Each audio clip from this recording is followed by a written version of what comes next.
So I realized that we never finished the Proverbs study that we started. And there's a reason for that, because Proverbs 31 talks about the virtuous woman. And so I was like, all right, I need to really do a deep dive in this and prepare before I post it.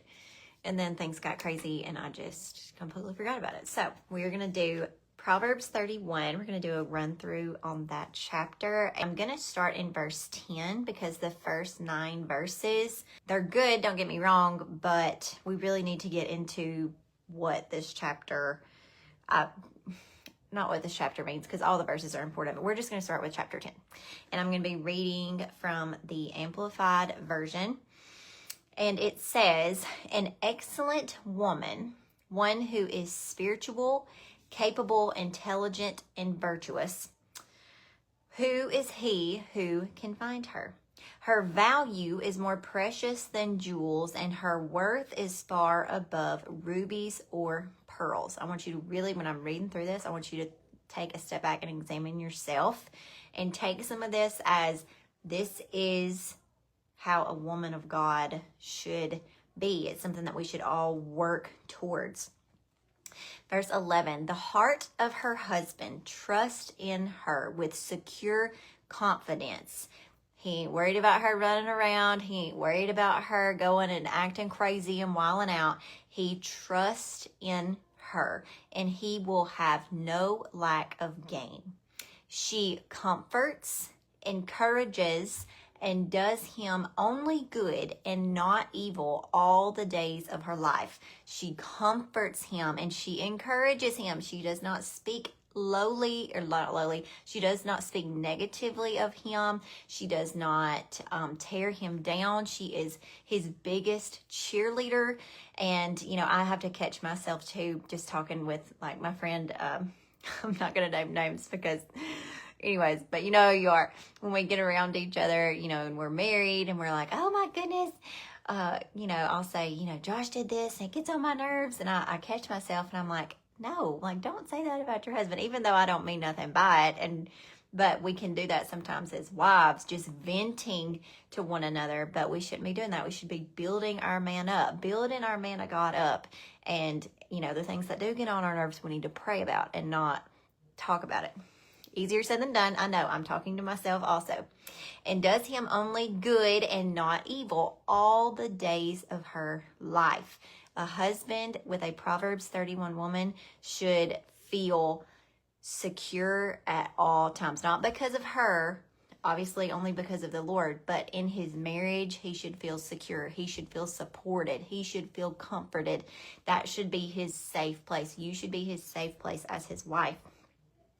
Verse 13, she looks for wool and flax and works with willing hands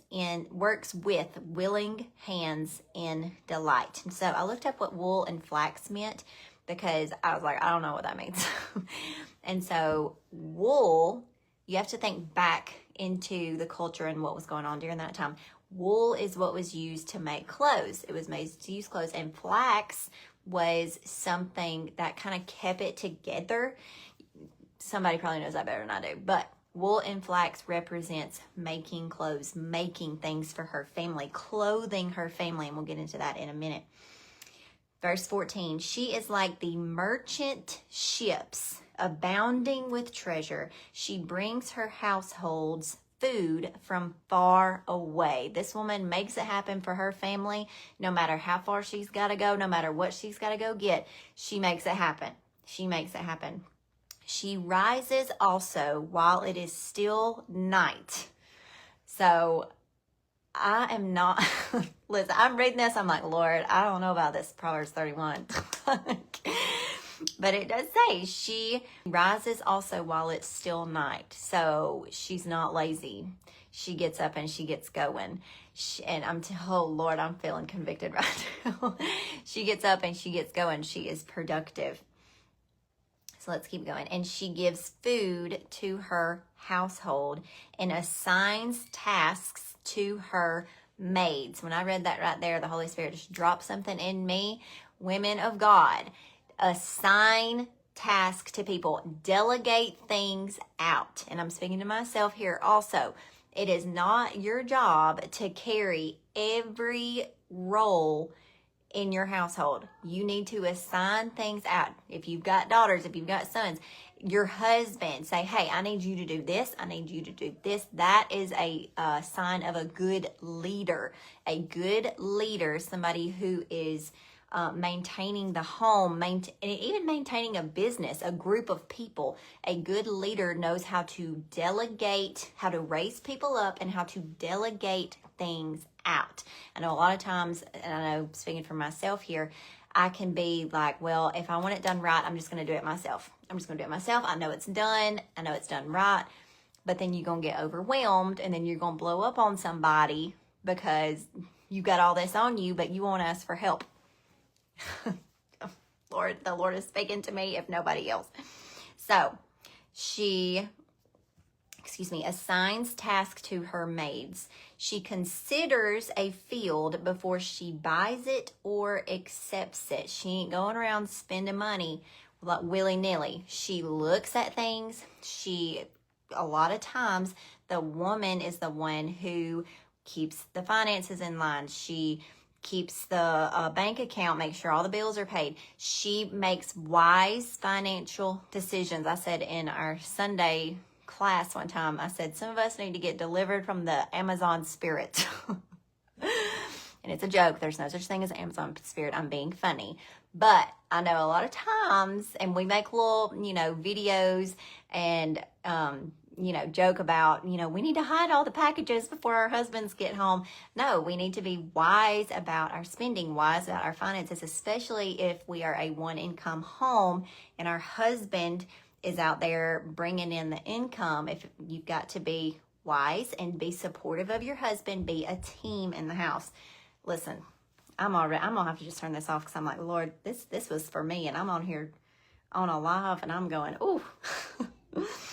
Okay, so she considers a field before she buys or accepts it. She's expanding her business prudently. She makes smart business decisions.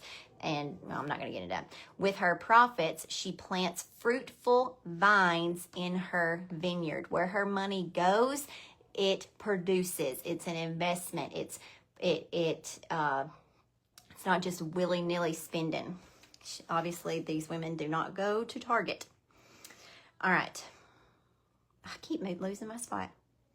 Verse 17, she equips herself with strength, spiritual strength, mental health strength, physical fitness for her God-given task.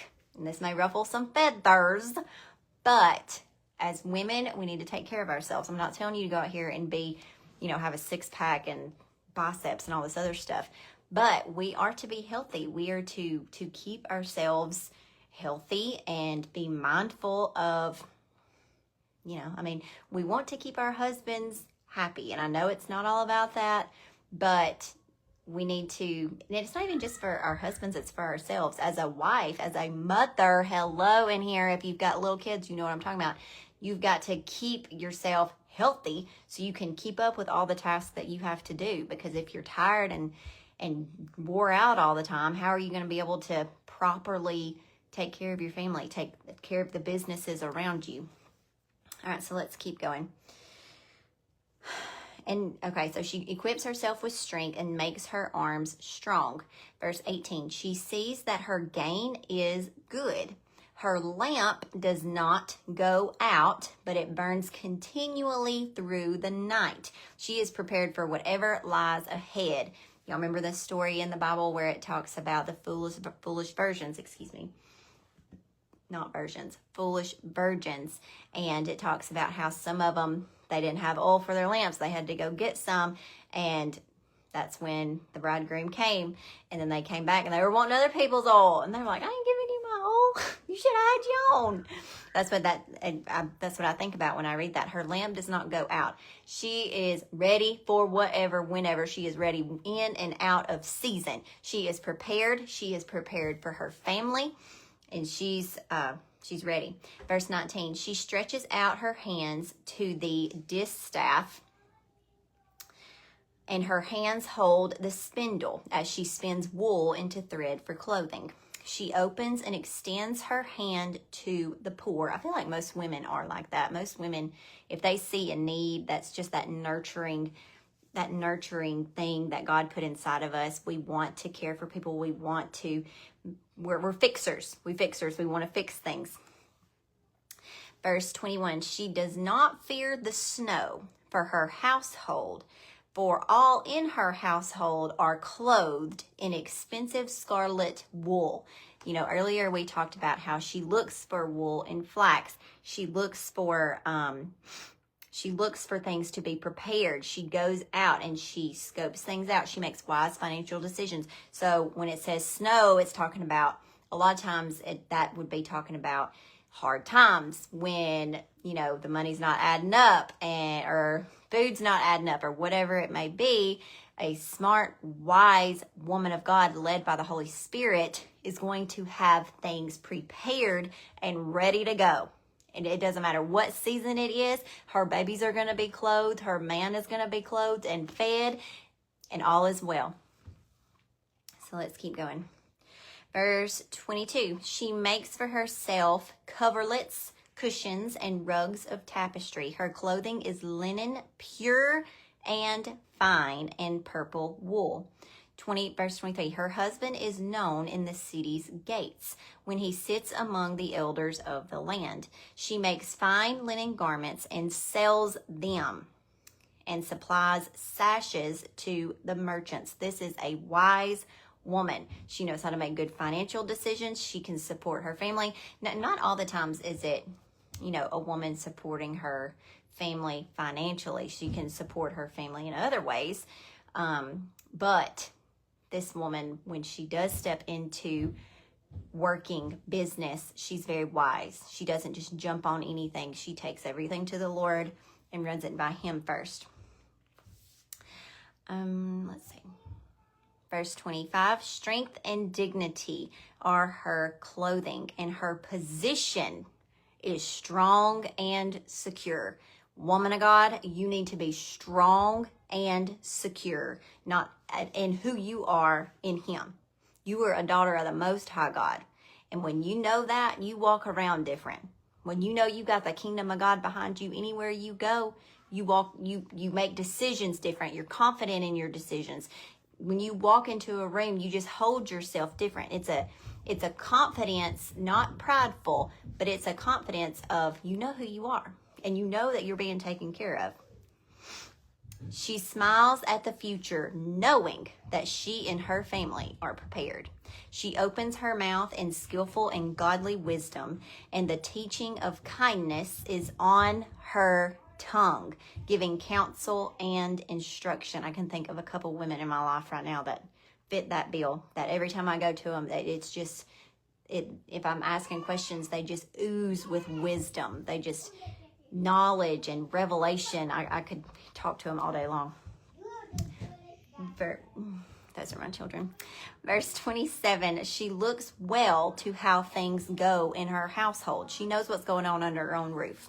She's aware of what her kids are doing. She knows what her husband's doing. She knows. She is, the husband is the priest of the home, but it talks about in Proverbs 2, the woman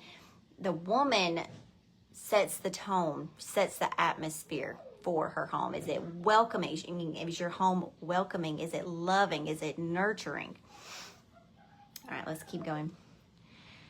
Verse 27, she looks well to how things go in her household and does not eat the bread of idleness. What is idleness? Not doing anything. Idleness, not moving forward. I'm just gonna park right here for a minute. Women of God, if you are not moving forward in life, and I'm not talking about financially or anything like that, I'm talking about progressively advancing in becoming a better wife, becoming a better mother, ministry, your relationship with God, and you're just going through the motions, that is not God's will for your life. If you're on here right now and you're feeling like, man, I feel like I'm just running a rat race, I feel like I'm just running on a hamster wheel, that's not God's will for your life. Being a Proverbs 131 woman is not waking up in that mundane mindset. No, the devil's a lie. No, absolutely not. If that's you, take it to the Lord and say, Lord, change my sight. Give me your eyes. Give me what you want me to be doing. Help me find joy in the assignment that you have given me. A lot of times in motherhood, we can fall into these slumps. We can fall into these ruts. And I've been there where you're like, I should be enjoying this time in my life, and I'm not. Why am I not? And I took it to the Lord, and I said, Lord, I want to enjoy this time. I don't want it to be, okay, let's just get through the day. Let's get everybody fed. Let's get all this stuff done. No, ask the Lord to help you see every day as, how can I serve my family? How can I serve my God today? What can I do to better myself and enjoy things? Enjoy things. Pour into others around you and your family, but you also have to pour into yourself also. Sorry, my kids are in the next room taking a bath. All right, let's keep going. She does not eat the bread of idleness. Verse 28, her children rise up and call her blessed, happy, prosperous, to be admired. Her husband also, and he praises her, saying, many daughters have done nobly and well with the strength and character that is steadfast in goodness, but you excel them all. And my little footnote here says, oh Lord, hang on. The devil is a liar. Just lost my spot. Okay, my little footnote says, the source of this remarkable woman's success and competence is revealed in verse 30, which we're fixing to read. And it is a source available to everyone. She is wise because she understands and puts into practice the message contained in chapter 9, verse 10. I'm not going to go read that.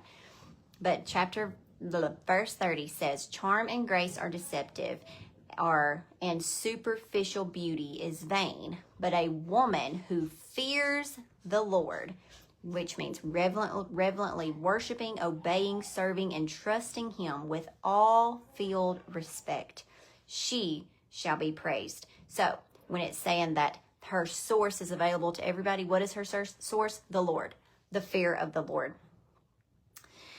Let's see, verse 31. Give her the product of her hands, and let her own works praise her in the gates of the city. This woman does not need to go around saying, oh, I'm mom of the year, I'm wife of the year, all of these things, because her fruit speaks for her. She is a humble woman. She is a meek woman. She keeps herself lowly, not in a sense of putting herself down, but remaining humble, what's humble, I guess is the word I'm wanting to say. She doesn't have to go around boasting and all these different things.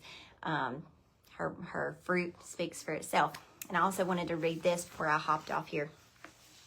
It says, these verses in this chapter describe an ideal wife and mother, a woman of extraordinary character.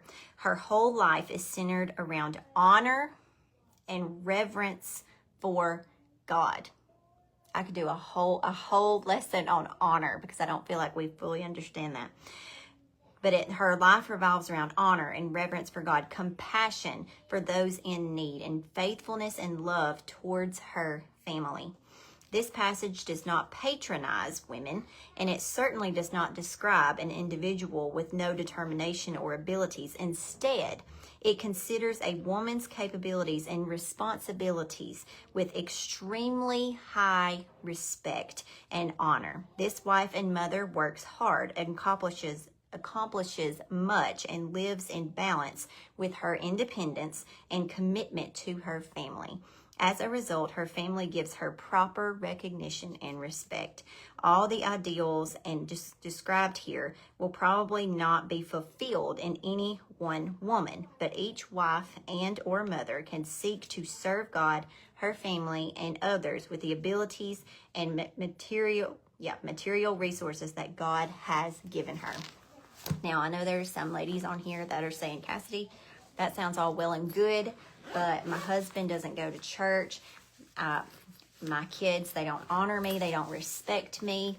And I want to encourage you to keep going. And I know that's not what you want to hear, but keep going and live by this word and align your life with God and biblical principles and God will work out the rest. If your man is not, if your husband, I shouldn't say you man, if your husband is not living for the Lord, if he is not walking in the ways of the Lord, treat him like the man of God that he's called to be.